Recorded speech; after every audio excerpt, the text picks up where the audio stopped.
ஸ்தோத்திரம். எனக்கு ரொம்ப மகிழ்ச்சியா இருக்கு. முதல் நாள் கூட்டத்துக்கு வந்தப்போ ஒரு அசுத்த ஆவி என் மேல இருந்தது. அது எனக்கே தெரியல, அப்பதான் இருக்குன்னு எனக்கு தெரிய வந்தது. 2வது நாள் கூட்டத்துக்கு வரும்போது அது என்னை விட்டு வெளியே போச்சு. 3வது நாள் கூட்டத்துக்கு வந்திருக்க கர்த்தருக்கு ரொம்ப நன்றி. தேவ அக்கினி என் மேல இறங்கி கூட வந்துட்டாரு. என் குடும்பம் நல்லா இருக்கும்.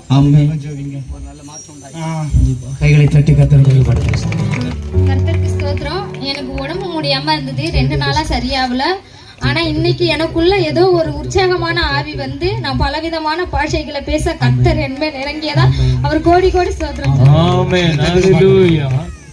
நான் ரட்சிக்கப்பட்டு ரொம்ப வருஷம் ஆயிடுச்சு. 9வது படிக்கும் போது ரட்சிக்கப்பட்டு ஞானஸ்தானம் பெற்றேன். என்னால அந்நிய பாஷை இது வரைக்கும் பேச முடியல. என்னையே அறியாம இப்ப நான் பேசினேன். கரங்களை தூக்கம் பார்க்கலாம். தாயோட விசுவாசத்தை பலப்படுத்தும்.